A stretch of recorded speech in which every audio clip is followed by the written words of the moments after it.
Witam Was serdecznie. Bardzo się cieszę, że tak wiele osób podziela moją pasję w malarstwie. Nie zapominajcie kliknąć subskrybuj oraz dzwoneczek. Dzięki temu będziecie mieć dostarczane informacje o każdym nowym pojawiającym się filmie. Jeśli natomiast chcecie zostać moim patronem, będziecie dostawać często nowe filmy dotyczące szkolenia z malarstwa.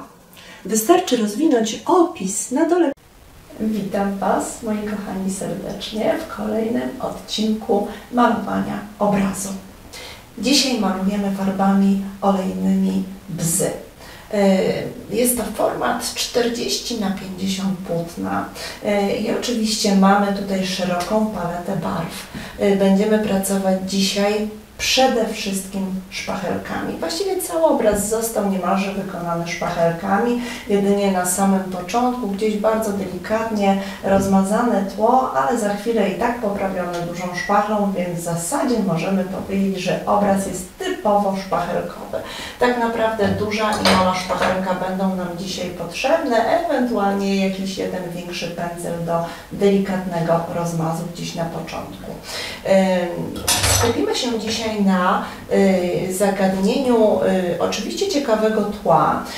Musimy połamać mocno kolory, wprowadzić w główne tutaj centrum obrazu mocne światło, które powinno nam się tutaj naprawdę zaświecić i mam nadzieję, że widzicie, że się świeci.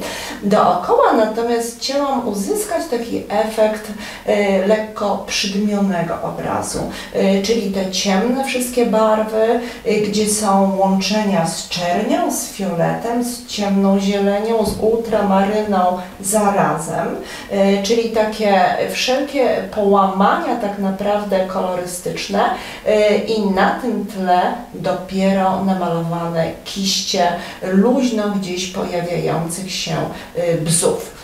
Dlatego też ważne są listki, ważne będą na koniec również łodyżki, które zmieniają nam strukturę, która była wszędzie taka bardzo miękka. Pokażę Wam, w jaki sposób niewielką szpachelką stworzyć dosyć szybko wrażenie miliona kwiatów, które tworzą właśnie taką piękną kiść lilaka, czyli bzu. To wszystko dzisiaj właśnie w tym jednym obrazie. Zapraszam Was serdecznie i mam nadzieję, że będziecie doskonale bawić się dzisiaj razem ze mną.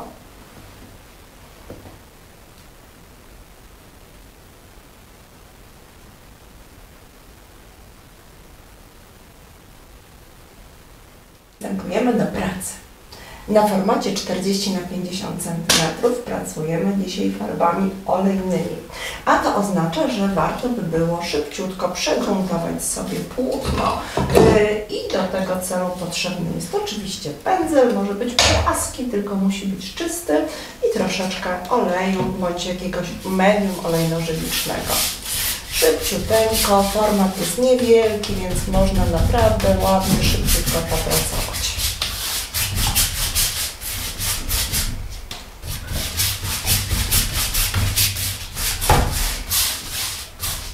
Nadmiar tego oleju delikatnie zdejmę sobie teraz szmatką jakąś bawełnianą, która mi dobrze wchłonie.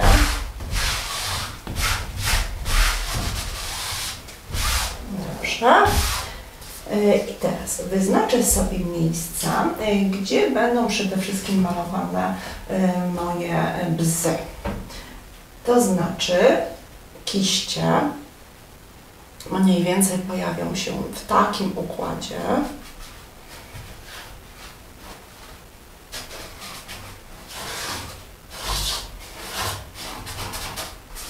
Natomiast tutaj cała reszta to będzie już tło. W związku z tym, skoro już wiemy mniej więcej, jaki jest taki podstawowy układ samych kwiatów, mogę skupić się na namalowaniu tła. Na początku myślę, że najszybciej będzie szpachelką tak naprawdę to zrobić, więc wprowadzę troszeczkę bieli czystej.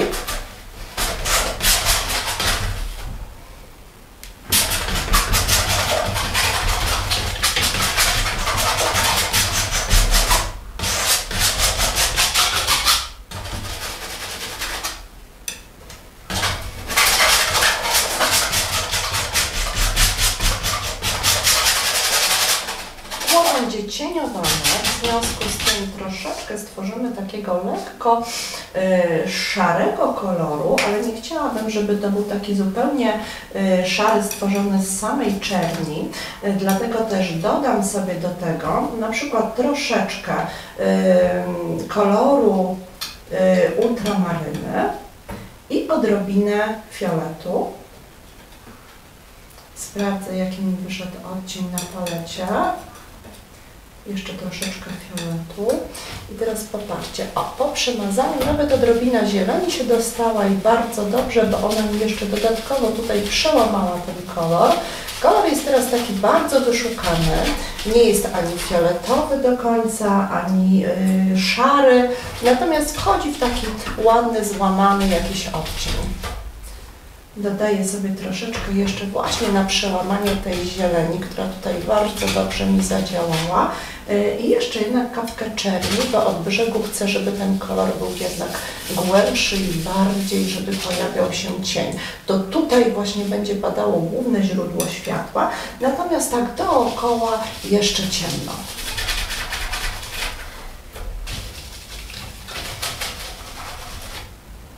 Odrobina jakiejś jasnej żółci również tutaj na przełamanie.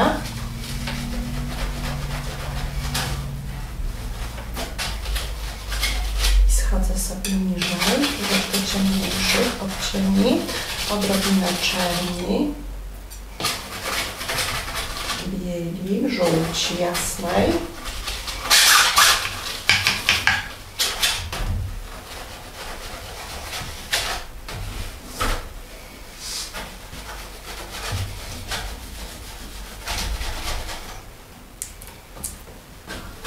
Troszeczkę tutaj fioletu i odrobinę takiego głębokiego karminu, ale dodam do tego czerni, żeby ten kolor był naprawdę bardzo głęboki i odrobinkę jeszcze tutaj ultramaryny. Potrzebuję tutaj już taki mocny cień zrobić. Wyciągam tam bardzo gęstą farbę, dosyć szybko, popatrzcie, szpachelką.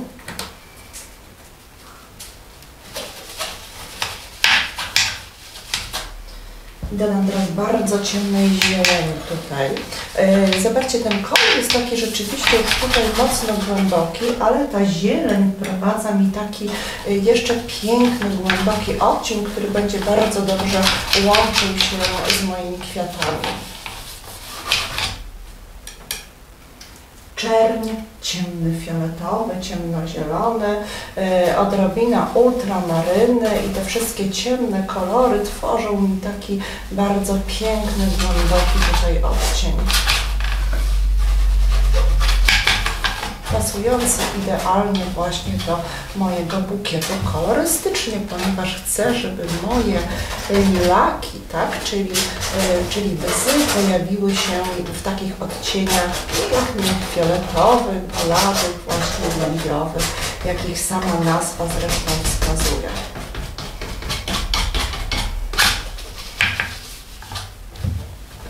Dobrze, bardzo ciekawa kolorystyka.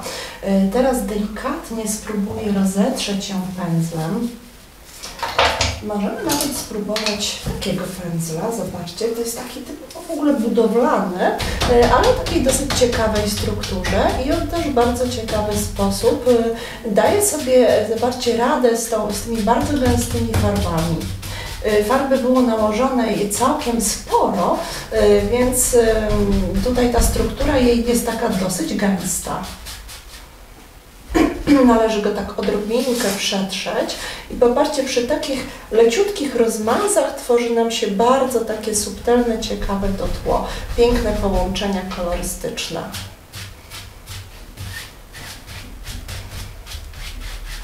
Farba, która była nakładana szpachą, ona w niektórych miejscach jest bardziej gęsta i to bardzo ciekawie tutaj wygląda, dlatego że ona nie zupełnie całkiem przepracowywuje się od razu, ona nie staje się całkiem we wszystkich miejscach tak samo gładka. Odpowiednie pociągnięcie, odpowiednie ruchy będą powodowały właśnie to, że to tło może pojawić się jako takie bardzo ciekawe.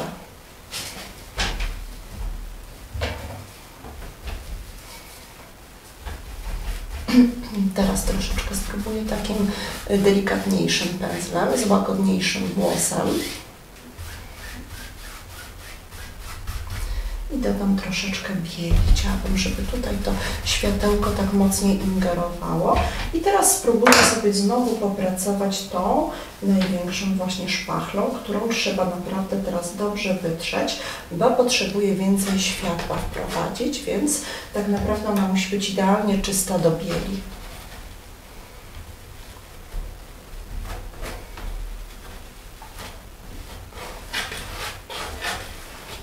Zobaczcie, ile czasu pracujemy w zasadzie nad samym tłem, bo to tło jest naprawdę niezwykle istotne.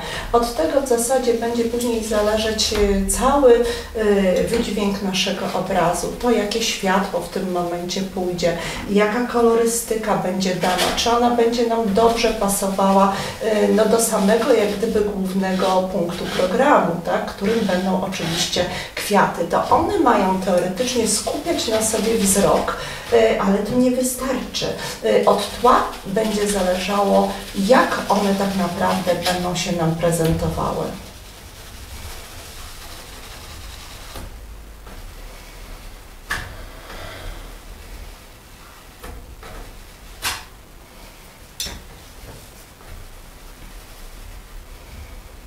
Przepiękne, takie złamane w różnych odcieniach, poparcie kolory nam zaczynają tutaj pojawiać się poprzez takie jeszcze dodatkowe przepracowanie szpachelką. Wgniatamy mocno tą szpachelkę na tym etapie. Farby musi być oczywiście odpowiednia ilość, dlatego wcześniej również nakładałam ją szpachelką. Gdybym nałożyła samym pędzlem cieniutką warstwę, no tego efektu już w tym momencie nie mogłabym uzyskać. I to jest takie bardzo istotne od czysto technicznej kwestii.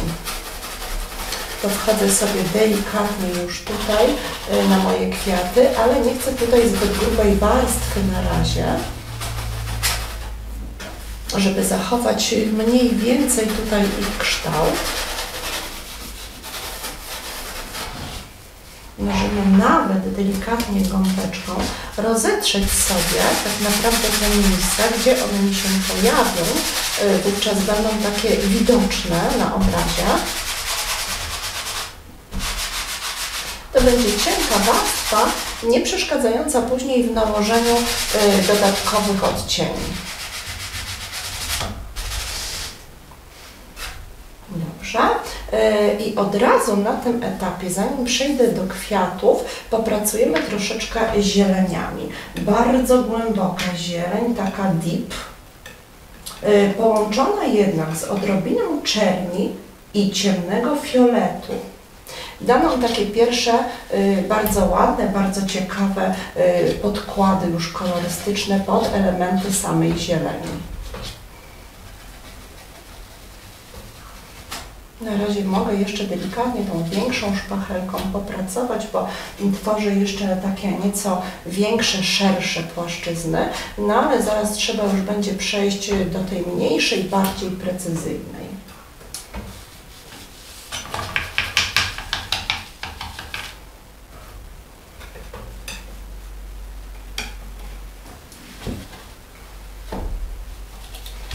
Mam kilka różnych bardzo ładnych tutaj ciekawych odcieni samej zieleni i warto jest pokazać, wykorzystać je.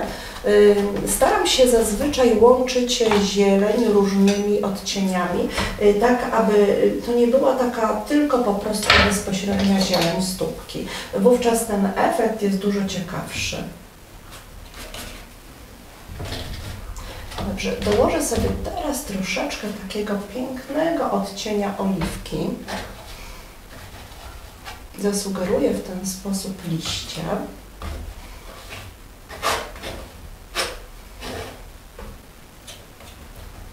W niektórych miejscach można dodać również jaśniutkiej, takiej bladej żółci do tej zieleni. Wówczas pięknie można pokazać dodatkowo światełka.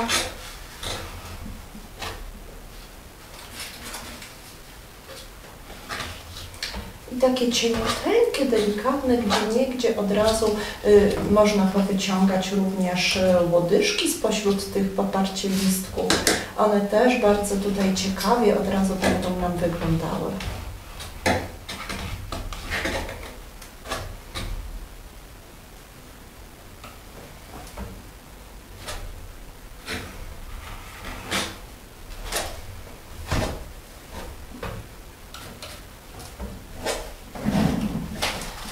Listki bzów są takie bardzo delikatne, drobne, lekko takie półokrągłe, dosyć charakterystyczne dla tych akurat kwiatów, więc takimi bardzo delikatnymi również ruchami ręki, mniejszą szpacheleczką można je w bardzo taki sympatyczny sposób tutaj na naszym obrazie pokazać. Niech one się układają w jakiś taki naturalny sposób, niech one będą w różnych kierunkach.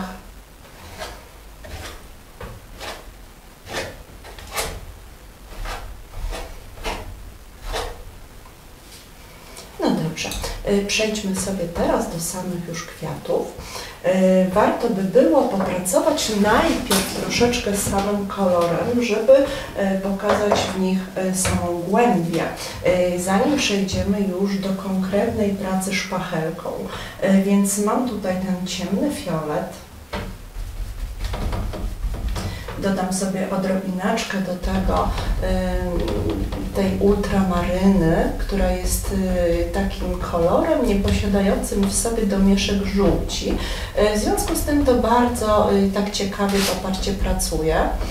Pięknie łączy się z różami, właśnie z fioletami i tutaj urozmaicimy troszeczkę, tutaj będziemy w większą taką przestrzeń różu, więc karmin właśnie z fioletem, z ultramaryną stworzy nam taki bardziej różowy odcień.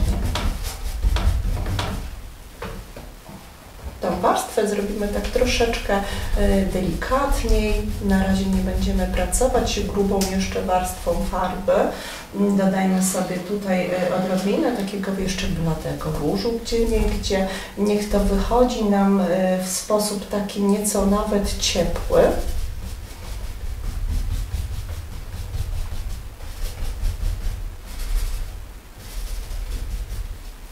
Możemy sobie tak nawet odrobinę dodać takiej ciepłej żółci gdzieniegdzie na same krawędzie.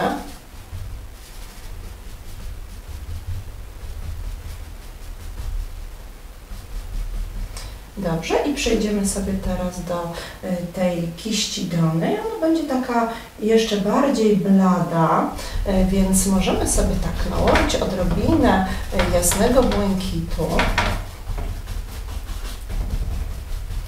I połączyć sobie ten błękit jeszcze z fioletem. Zróbmy kilka takich odcieni, to będą takie podkłady po prostu pod to, co się za chwilę tutaj będzie działo. Dobrze, teraz kiedy już stworzyliśmy sobie takie podkłady kolorystyczne, możemy przystąpić do pracy szpachelką. Może zaczniemy sobie od tej kiści tutaj na górze, ona będzie najciemniejsza. Dodamy sobie na razie tutaj tak troszkę więcej farby, żebyśmy mieli generalnie w czym rzeźbić, bo tak naprawdę my tutaj troszeczkę sobie porzeźbimy. Krawędzie takie końcowe chciałabym, żeby się leciuteńko rozmywały. Wówczas będą sprawiały wrażenie takich naprawdę bardzo trójwymiarowych. Niech one się rozpływają nam tutaj po brzegach zupełnie gdzieś w tle. Natomiast wyeksponujemy wtedy najbardziej tą środkową część, w której pojawią się nam już takie bardziej wypukłe kwiaty. I tak, troszeczkę cielistego różu, wszystko na kant naszej szpachelki tym razem idzie. I popracujemy sobie lekko kontrastowo właśnie nad nałożeniem takich małych, drobniutkich listeczków, które będą tworzyły nam po prostu kwiatuszki.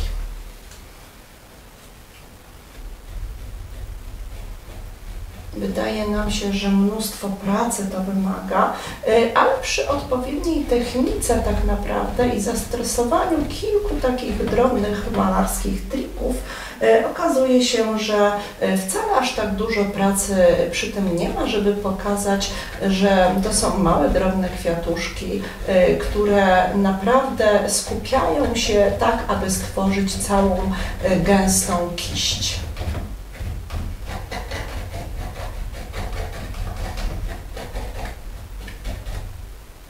Dodaję sobie również odrobineczkę takiego jasnego niebieskiego koloru. On tutaj bardzo ciekawie współgra z innymi barwami i teraz zwróćcie uwagę generalnie, co się dzieje. Przez to, że tam pod spodem był bardzo głęboki fiolet, w momencie, kiedy nakładam znacznie jaśniejsze kwiatuszki, ta kiść wcale nie zmienia tak naprawdę swojej kolorystyki, tylko całość jednak buduje się jako taki fioletowy kwiat składający się z wielu maleńkich drobiazgów. Natomiast te jaśniejsze kwiaty to jest po prostu efekt oświetlenia odpowiednio tej kiści. Skupiamy się najbardziej na tych jasnych, tutaj gdzieś w tych elementach środkowych, tak aby pokazać po prostu piękny trójwymiar. I na sam koniec szpachelki po prostu nabieramy bardziej gęstą farbę i wówczas popatrzcie, naprawdę jesteśmy w stanie stworzyć taką kiść kwiatu, który jest bardzo szczegółowy.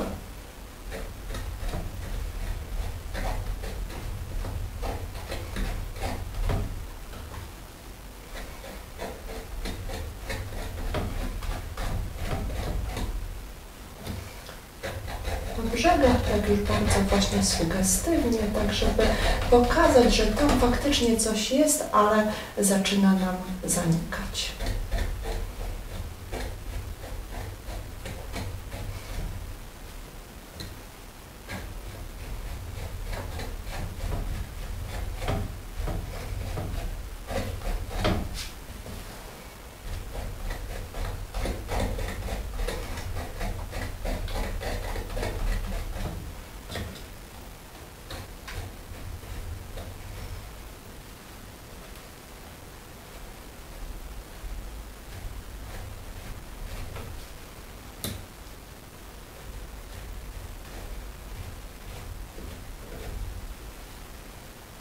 Wystarczy pokazać kilka takich bardziej szczegółowych kwiatuszków, a całość wydaje nam się już taka dużo bardziej realistyczna.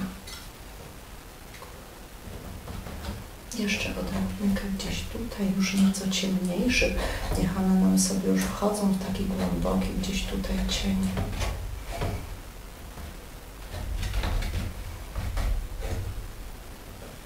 Już sam niemalże taki bardzo głęboki, bardzo ciemny fiolet gdzieś na spód.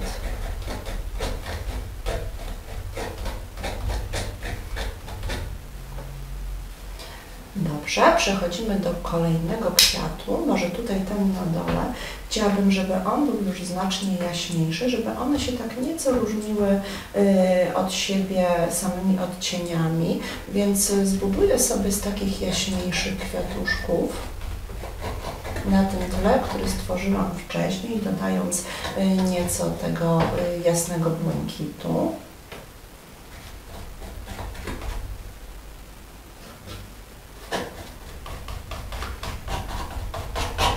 Na razie tak możemy troszeczkę po prostu więcej nałożyć farby, tak aby w niej za chwilę porzeźbić, tak jak to miało miejsce przed chwilą tutaj na górze.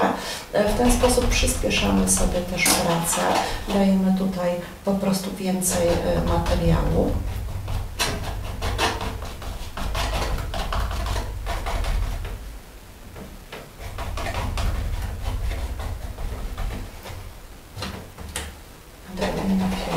Gdzieś po brzegach, gdzie on będzie nam częściowo zanikał. Będzie łączył się już z tymi ciemnymi barwami w tle.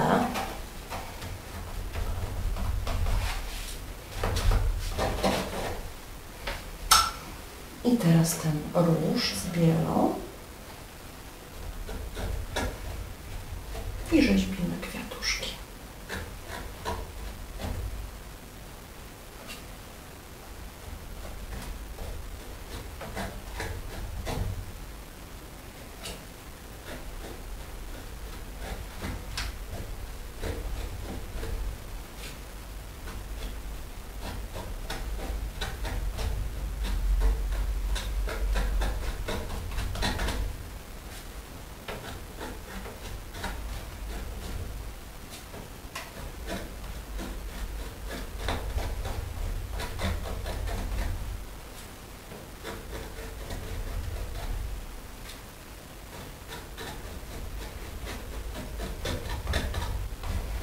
tubie, gdy bez jest malowany w taki sposób bardzo wypukły, wystający, on ma w sobie taką fantastyczną wtedy materię, którą chciałoby się wręcz po prostu dotknąć. Wygląda dzięki temu tak bardzo świeżo, bardzo realistycznie. Tak wręcz rzeźbiarsko powiedziałabym.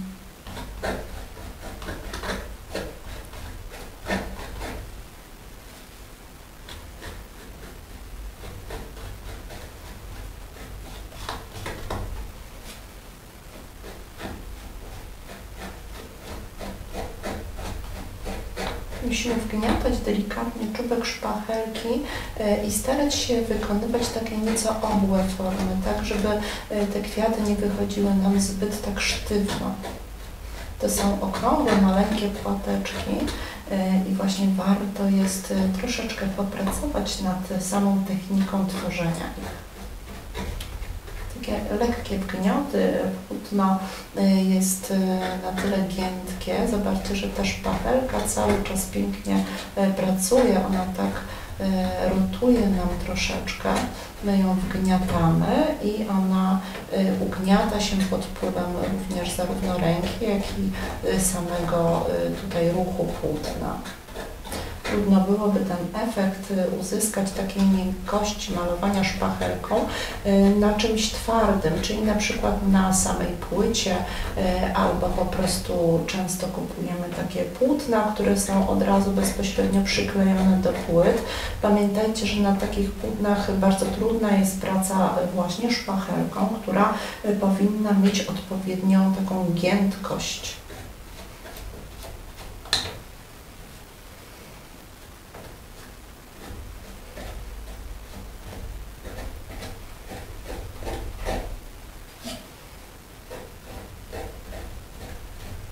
Tak naprawdę to, w jaki sposób wychodzą nam niektóre techniki malarskie, bardzo dużo zależy również od narzędzi, od jakości szpachelki. Czasami zdarza mi się, że moi uczniowie przynoszą takie szpachelki kupowane często w tanich jakichś sieciówkach. Ta blacha jest tak bardzo sztywna i tak gruba, że nie jest w stanie w żaden sposób, poparcie, uginać się w momencie, kiedy odpowiednia jakość szpachelki jest i ma bardzo cieniutką blaszkę, kiedy tak naprawdę przyciskam do palety, ona naprawdę bardzo ładnie, bardzo mocno ugina się i pracuje. I to samo dzieje się na płótnie tak naprawdę. My tego dokładnie tutaj może nie widzimy, kiedy ja w tej chwili pracuję tak lekko dotykając, ale wierzcie mi, że to ma tak naprawdę później ogromne znaczenie w trakcie malowania, jeśli chodzi o samą technikę i później oczywiście jakość wykonania. Także kupujcie raczej szpachelki znacznie lepszej jakości. Proponuję albo w sklepach internetowych, no takich dla profesjonalnych już plastyków, albo po prostu w sklepach również typowo plastycznych.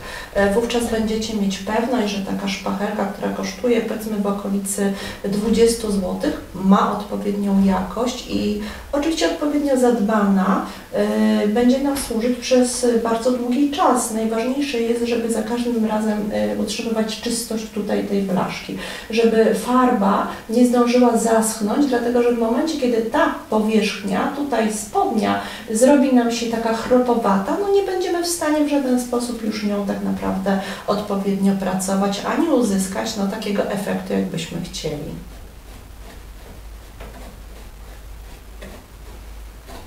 Jeszcze od spodu, gdzieniegdzie pokażę różnego rodzaju właśnie wgłębienia poprzez zastosowanie odrobiny fioletu. Tam, gdzie chcę pokazać wgłębienia w tej kiści, po prostu tworzę ciemniejsze kwiaty.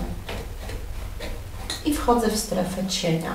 Gdybym pracowała tutaj farbami akrylowymi, a nie olejnymi, na pewno można by było dodatkowo wykonać taki manewr dosyć szybki, żeby wysuszyć tą grubą strukturę i delikatnie jeszcze przejechać niektóre miejsca laserunkiem, czyli taką bardzo cieniutką warstewką, półprzezroczystą, gdzie mamy na przykład jakiś odcień delikatnie fioletu z czernią, do tego sporo aby było wody i można pokazać wtedy ładne jeszcze wgłębienia, pocieniowania takich kwiatów. To jest bardzo taki dobry, w zasadzie dobre zastosowanie techniczne. Natomiast w przypadku oczywiście farb olejnych nie mogę teraz zrobić tego od razu, ale musiałabym zaczekać, aż ta cała gruba teraz warstwa wypukłych, wystających kwiatów po prostu mi wyschnie.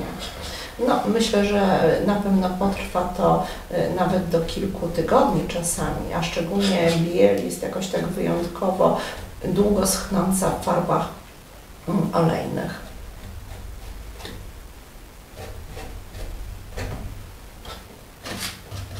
Dobrze, myślę, że już tutaj też pojawiło nam się dużo ciekawych odcieni, sporo kwiatuszków. Ładnie nam tutaj wychodzi to z różnych stron, leciutko zanika i możemy sobie teraz chyba już przejść do tej ostatniej tutaj kiści. Zobaczcie, już tutaj poszła taka sugestia, że tutaj mamy taki cień, jakieś mocniejsze wgłębienie. Na tym teraz będziemy bazować i pracować. Dołożymy sobie troszeczkę tutaj więcej teraz tego głębokiego fioletu w te miejsca. Tak, żeby tej farby było więcej, wtedy ona po prostu lepiej nam pracuje, bo szpachelka ma w czym po prostu rzeźbić.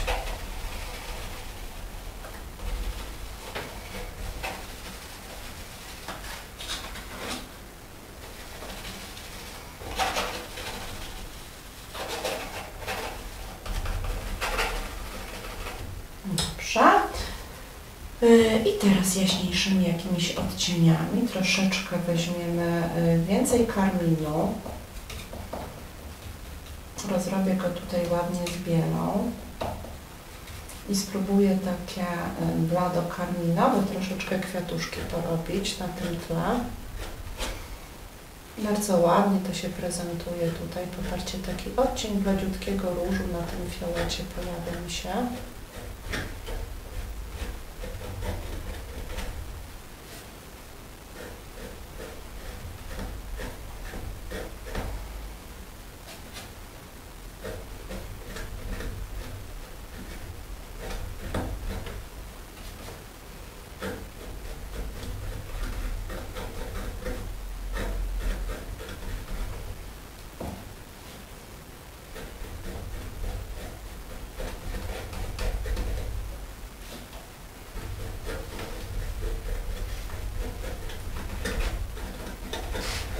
Niektóre te kwiatuszki mogą być takie niepełne, niedopowiedziane. Przecież pamiętajmy, że jest to kiść, więc najczęściej jeden kwiatek gdzieś przysłania drugie, tylko te na samej górze, na zewnątrz są gdzieś tam pokazane w całości.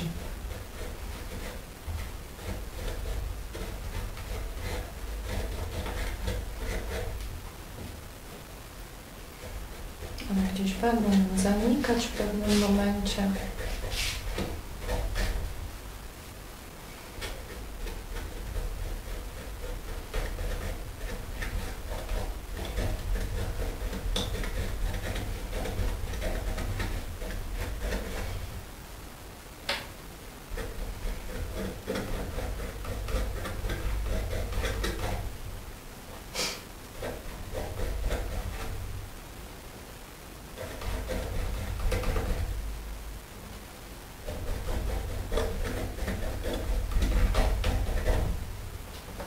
Tutaj w te ciemniejsze partie, tutaj gdzie jest cień, dodajmy sobie więcej ciemnego fioletu i z tą farbą, która jest gdzieś tutaj jeszcze na szpachelce, tą jaśniejszą, on będzie bardzo pięknie tutaj się poparcie łączył.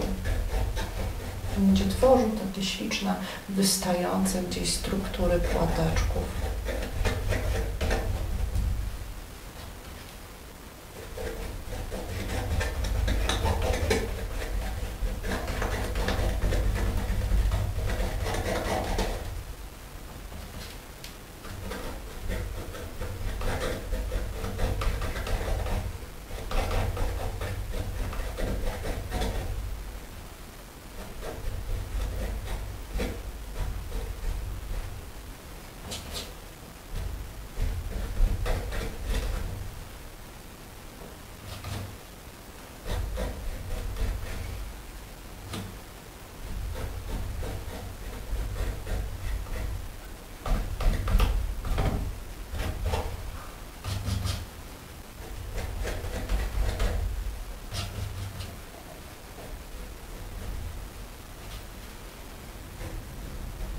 gdzieś na samym wierzchu kilka takich może nieco bardziej sugestywnych w kształcie płateczków.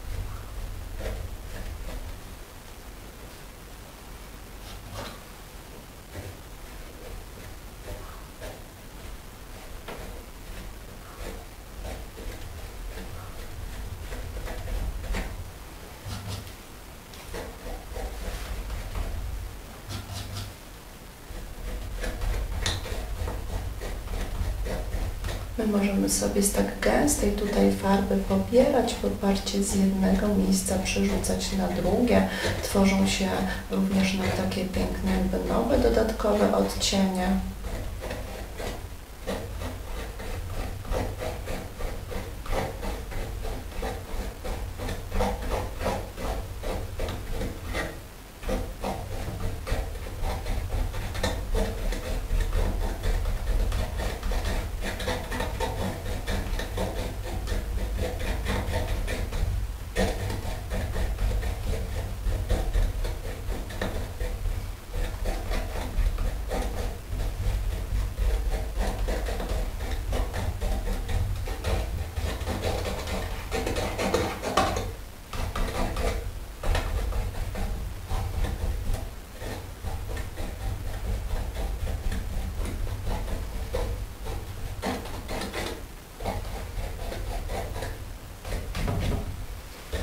Dobrze, jeszcze troszeczkę gałązeczek, takich cieniutkich, różnych poparcie elementów, które pojawiają się tutaj gdzieś pomiędzy naszymi kwiatuszkami.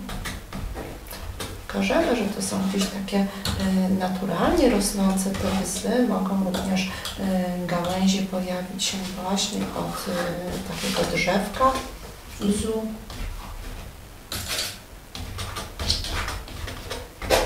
Przy tej strukturze drobniutkich, tych pięknych kwiatuszków to wygląda tak bardzo naturalnie, tak bardzo charakterystycznie.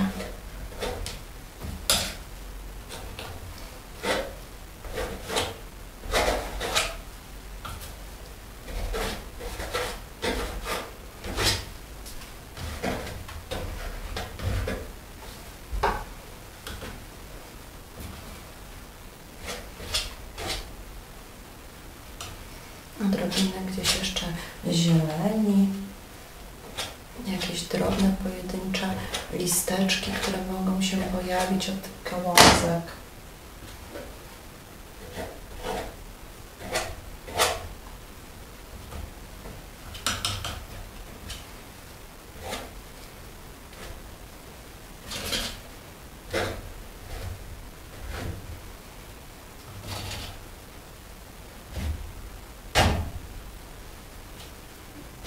Tu, gdzie pada mocniejsze światło słoneczne, możemy pokazać gdzieś jeszcze odrobinę fragmentów takich nieco jaśniejszych z dodatkiem takiej jaśniutkiej, bladej żółci.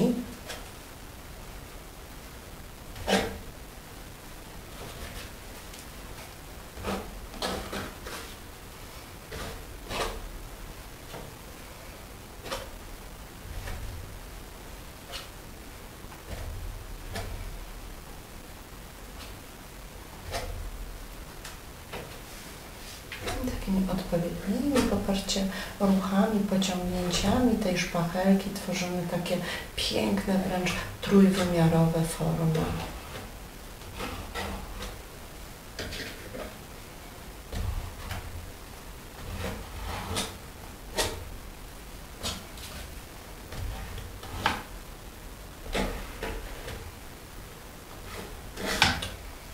No dobrze, moi kochani, myślę, że nasze bzy są już gotowe. Dziękuję Wam serdecznie za uwagę, życzę miłej zabawy i oczywiście zapraszam do kolejnych filmów.